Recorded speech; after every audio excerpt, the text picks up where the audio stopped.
Bismillahirrahmanirrahim. Assalamualaikum warahmatullahi wabarakatuh. Pemirsa sekalian, dimanapun berada, sahabat AirZ yang luar biasa, yang berbahagia, yang ceria, dan yang senantiasa semangat penuh optimisme. Kembali bersama saya Azman Rido dari AirZ Broadcasting Studio, Jeddah, Arab Saudi. Pemirsa, hari ini kita akan membawakan satu materi yang menurut saya sih kayaknya menarik. Entah tergantung kalau menurut pemirsa menarik ya, alhamdulillah. Kalau enggak ya mohon maaf lahir dan batin, terserah. Kenapa saya bisa menjamin atau menjanjikan atau bahkan meyakinkan pemirsa bahwa ini menarik pemirsa? Karena ini sesuatu yang tidak saya sangka-sangka. Apa itu? Kehilangan. Apakah ada di antara pemirsa yang suka kehilangan? Tentu tidak. Maunya sih mendapatkan. Kehilangan? No way. Betul tidak? Ya iyalah, mana ada sih orang yang suka dan mau kehilangan sesuatu. Nah demikian juga saya pemirsa. Apalagi kalau kita dengar apa yang pernah disampaikan atau dinyanyikan oleh Bang Haji Roma Irama yang dalam lagunya menyatakan cukup satu kali kehilangan arah, cukup satu kali. Ya kan? Nah, kalau ini beda pemirsa. Apa itu? Kehilangan handphone. Ayo loh. Makanya nyanyinya dirubah. Bagaimana nyanyinya? Cukup satu kali kehilangan handphone, cukup satu kali. Nah ini bukan sekali pemirsa, dua kali. Minggu yang lalu saya kehilangan handphone, baru minggu yang lalu. Sekarang kehilangan lagi. Sedih nggak sih? Gundah nggak sih? Gundah. Gundah gulana. Nah, gimana nggak gundah gulana pemirsa? Bayangkan, coba bayangkan. Di dalam itu handphone, berbagai data-data penting, nomor-nomor penting. Terus kemudian story atau sejarah kisah saya dan banyak peristiwa-peristiwa yang subhanallah menjadi catatan sejarah keberadaan saya dan keluarga maupun pekerjaan maupun teman-teman di Arab Saudi sini ada di handphone itu. Belum sempat saya backup, hilang pemirsa. Nah, mau tahu ceritanya? Ini dia. Akan lewat setelah yang berikut ini.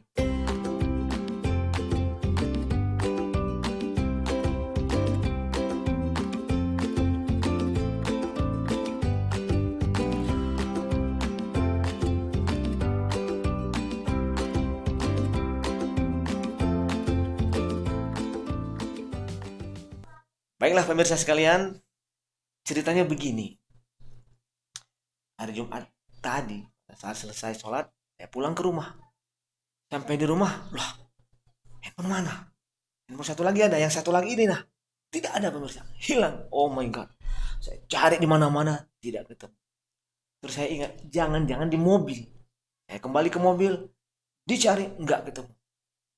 Nah, datanglah teman-teman saya untuk siaran seperti sekarang ini.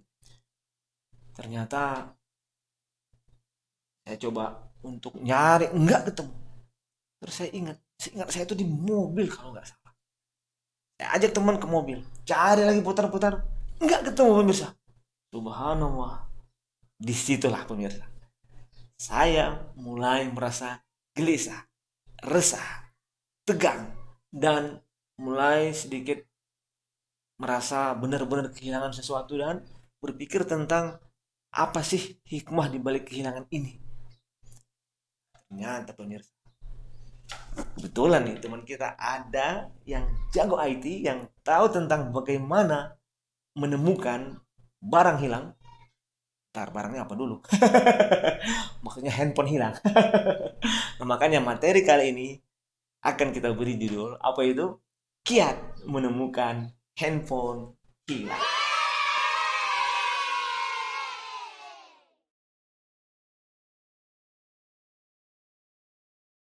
Pemirsa sekalian, udah tahu kan bagaimana kiat menemukan handphone yang hilang? Tapi pemirsa, justru kisah di balik menemukannya ini yang seru yang mau saya bagikan ceritanya kepada pemirsa sekalian.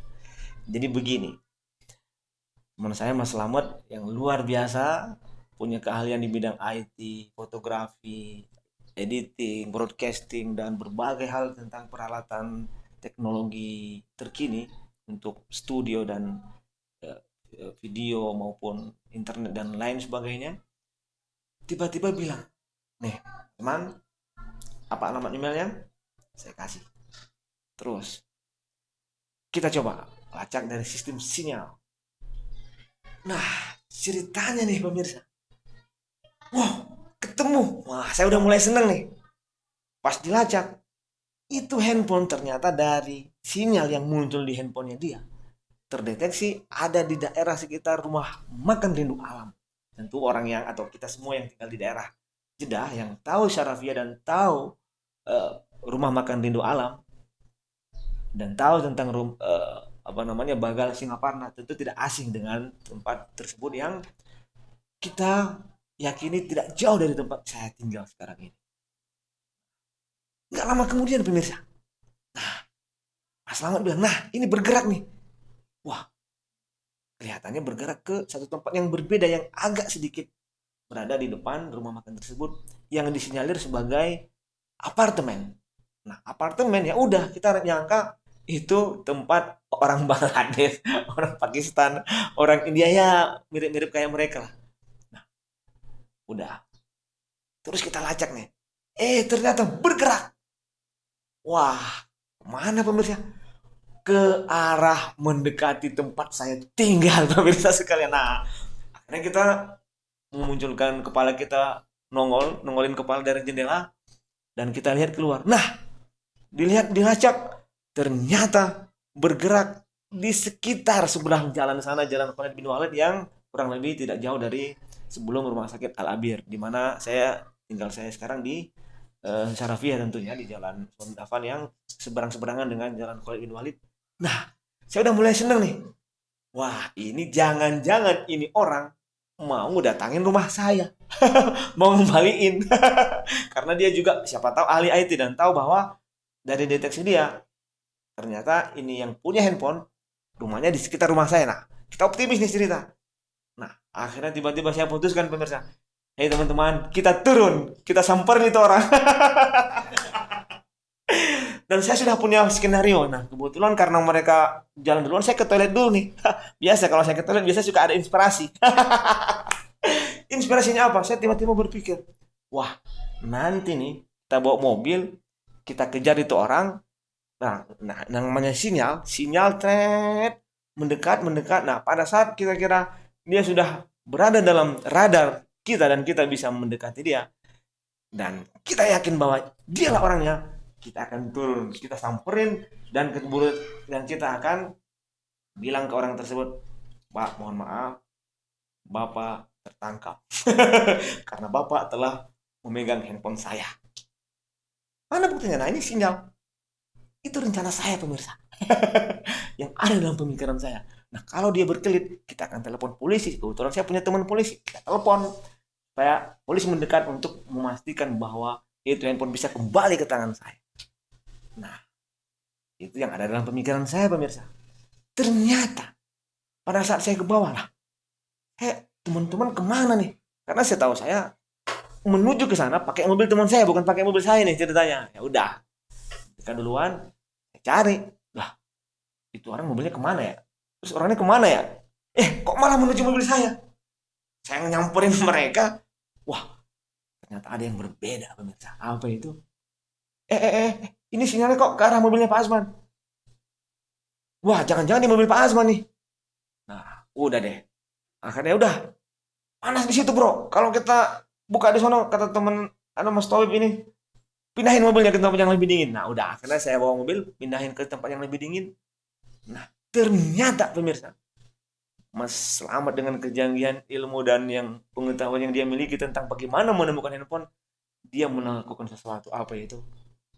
Seperti tadi yang disampaikan oleh dia dalam kiat bagaimana mendapatkan handphone yang hilang dengan menggunakan sistem melacak sinyal plus membunyikan alarm.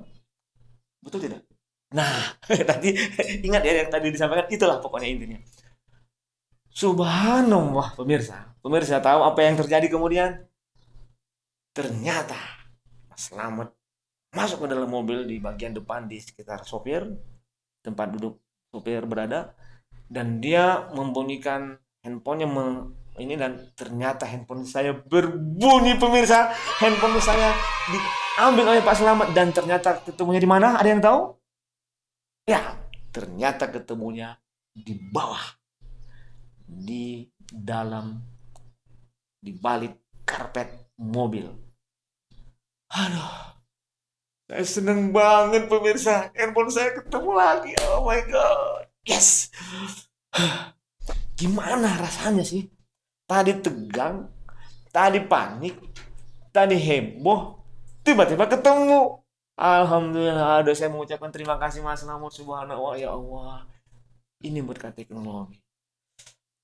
Dan bayangkan pemirsa, kalau pemirsa sekalian merasakan dan mengalami hal yang sama, saya yakin pemirsa juga akan sama dengan saya.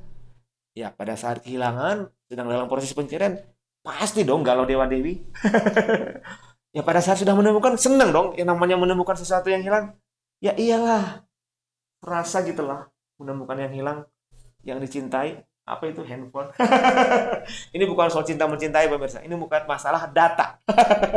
Masalah sesuatu yang sangat esensial. Nah, ternyata pemirsa, sampai di rumah terjadilah obrolan menertawakan kejadian yang barusan saja terjadi. Nah, tiba-tiba nih saudara saya ngobrol dengan temennya, bilang begini, "Nah Pak Azmani, makanya itu handphone harusnya dibacain surat Yasin." Dalam hati baca Yasin. Ternyata yang satu bilang dibacain ayat kursi. Wah, kalau ayat kursi sih agak lebih dikit lah. Kata saya dalam hati, ya oke lah, kalau ayat kursi kayaknya boleh karena tidak terlalu sepanjang surat Yasin. Nah, cuman kan masalahnya gimana ceritanya handphone dibacain ayat kursi. Nah, singkat cerita pemirsa, akhirnya itu kita jadikan sebagai bahan untuk evaluasi dan analisa. Nah, analisanya gimana pemirsa? Saya mau bilang begini nih. Nih teman-teman ya. Ini kisah nyata. Ini terjadi dan kita tidak mengada-ngada. Sebelum benar-benar kita ke mobil barusan, ada proses pencarian sebelumnya, dan yang sudah saya lakukan, yang saya sendiri datang ke tempat di mana tadi saya sholat Jumat. Siapa tahu ketinggalan di sekitar situ. Tidak ketemu pemirsa. Teman saya datang, saya ajak lagi ke tempat yang sama. Nah, di sana dia menelpon dengan pakai WA. Tidak ada sinyal. Dan dia mengirim pesan dan dia bilang begini, Pak Azman, pesannya masuk centreng 2. Berarti kan itu masuk. Hebohnya lagi pemirsa. Dicoba lagi, itu warnanya jadi biru. Nah, akhirnya kan kita berpikir, itu handphone sudah dibaca oleh orang dan sudah berpindah tangan ke tangan seseorang. Akhirnya muncul itu pemikiran, berarti jangan-jangan pada saat saya lewat sholat jatuh dari tangan saya. Ada lagi pemikiran berikutnya, barangkali ketika kita lagi sholat ada yang ngambil dari kantong saya. Dan lain sebagainya, pemikiran yang udahlah. Nah, apalagi pemirsa, pada saat waktu giliran sinyal yang menurut kita nih, yang namanya sinyal kan kagak bohong nih, kan teknologi. Apa itu? Dia bergerak pertama dari rumah makan Rindu Alam ke apartemen, terus jalan ke daerah dekat dengan masjid rumah Syekh Al-Albir, dan tidak lama kemudian jalan ke mendekat menuju ke arah rumah saya, dan terakhir ke mobil. Berarti apa pemirsa? Tadi muncul sebuah pemikiran skenario apa? Bahwa ternyata handphone saya dibawa oleh hantu. Ya iyalah. Saya ngomong hantu jadi saya tegang begini. Karena kenapa? Ini kisah nyata, saya nggak bohong loh. Saya nggak ngada-ngada. Ini sesuatu yang nyata. Kisah asli loh, I swear. Ya iyalah. Ya saya kan nyeritain. Apa itu? Ya itu bener. Ya tadi di SMS warna contreng warna biru. Sinyal juga dia bergerak. Terus kemudian udah gitu ketemu di mobil.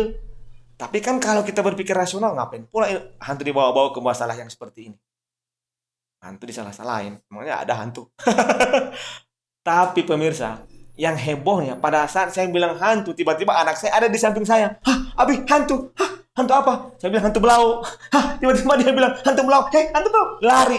Terus anaknya teman saya lari. Apa hantu siapa? Hantu belau. Mereka semua lari terbirit-birit. Astagfirullahaladzim. Gara-gara saya cuma bercanda, anak-anak ikut-ikutan heboh. Oh my god. Akhirnya kesimpulan dari cerita ini pemirsa. Ini kesimpulan bohong-bohongannya nih ya. Jangan percaya ya. Ini maksudnya kesimpulan bercandanya. Jadi gini. Tadi ternyata itu handphone. Meskipun benar-benar berada di dalam mobil, tapi ada hantu yang ngambil itu mobil handphone, terus kemudian dia jalan-jalan nyari makan di daerah rindu alam. Nah, orang Pakistan tuh tinggalnya di depan sana, di depan rindu alam ada apartemennya. Dia tinggal di situ. Nah, habis dia selesai makan, dia jalan dah tuh. Jalan, kemudian dia mendekati rumah saya. Nah, iyalah, kan mobil saya dekat rumah saya. Nah, kemudian dia balik lagi ke mobil, dibalikannya lagi ke tempat sono. Bayangkan pemirsa, tadi saya sudah buka itu karpet, kagak ketemu. Bener loh, ini kisah nyata. Saya sudah buka karpet kanan kiri, kagak ketemu. Ketemunya di bagian karpet sebelah lain soalnya ternyata. Tapi pemirsa, bener deh. Kalau percaya kepada saya bahwa ini adalah hantu, terbukti kisahnya adalah sesuatu yang benar. Karena kenapa? Contreng biru nggak bisa dibohongin. Ayo. Terus sinyal GPS jalan-jalan, betul. Ada saksinya di sini, 3 orang. Nah, cuman masalahnya, believe it or not, is there a ghost or not? Percaya apakah ada hantu atau tidak, itu terserah pemirsa. Oke, ini pemirsa sekalian, intinya dari cerita ini, mau ada hantu atau tidak ada hantu, tapi satu kata, teman saya bilang, nih, saya melihat Pak Azman, dari dia menyebutkan kehilangan handphone, dan sampai dia menemukan handphone, saya lihat dia itu orangnya tenang, tidak terlalu panik, dan dari situ saya berpikir bahwa kayaknya Pak Azman yakin nih bahwa dia akan menemukan handphone. Dalam hati saya, emangnya lu tahu hati gue? Tapi ya juga sih. Emang saya agak tenang, karena kenapa? Saudara saya bilang, mas, banyak-banyak baca selawat. Nah udah, karena saya banyak-banyak baca selawat dah tuh. Nah pas udah menemukan, ternyata teman saya bilang, waduh, alhamdulillah ketemu Pak Azman. Iya, saya ingat dari kemarin saya mau menghubungi ibu saya, lupa, ada terus hal-hal yang membuat saya lupa. Ya udah, kata teman saya, ibu itu keramat, ya udah teleponin. Karena ya udah, saya pikir saya harus telepon ibu saya. Karena jadi saya dirasani, cara ngomong Jawa, dirasani ibu, karena bisa jadi ibu saya rindu atau sedang ngomongin saya. Nah, makanya saya harus nelpon, ceritanya begitu. Nah, singkat cerita pemirsa, dari apa yang barusan saya ceritakan, kita bisa mengambil hikmah. Satu, bahwa cara menemukan handphone ternyata ada. Bagi yang pernah dan nanti akan kehilangan handphone, lakukan tips yang tadi disampaikan oleh teman kita selepas Mas Lamet. Yang kedua, kalau mengalami kehilangan sesuatu, jangan panik, tenang, dan selalu pasrah, tawakal, serta berdoa kepada Allah Subhanahu wa Ta'ala. Yang ketiga, selalu mencoba untuk mencari hikmah dari apapun kejadian yang kita alami dan percaya kepada kebesaran Allah sambil terus berusaha semaksimal mungkin untuk mencari jalan terbaik. Dan yang terakhir pemirsa sekalian, mudah-mudahan bagi yang pernah, mudah-mudahan ingat bahwa kehilangan materi, benda, handphone, manusia, cinta terhadap istri, harta, apapun yang kita miliki, membuat saya tadi berpikir ya udahlah, satu demi satu apa yang kita miliki, toh suatu saat akan hilang dari diri kita, akan pergi dari diri kita. Jadi mencintai yang sedang-sedang saja, seperti yang dikatakan oleh penyanyi di Indonesia, yang sedang-sedang saja. Jadi kalau cinta jangan terlalu cinta, kalau benci jangan terlalu benci, kalau sedih galau jangan terlalu galau, kalau sedang euforia senang jangan terlalu senang. Intinya yang sedang-sedang saja, hingga kehilangan pun membuat kita tetap tenang dan merasa selalu berada dalam pertolongan Allah Subhanahu wa Ta'ala. Terima kasih pemirsa atas kebersamaan bersama saya ARZ dari Broadcast Studio, dari ARZ Broadcast Studio. Mudah-mudahan kisah tadi yang nyata, dan kemudian siaran kita kali ini memberi manfaat bagi pemirsa sekalian dimanapun berada. Terima kasih. Wabillahi taufiq wal hidayah. Wallahul muwaffiq ila aqwamit thoriq. Assalamualaikum warahmatullahi wabarakatuh.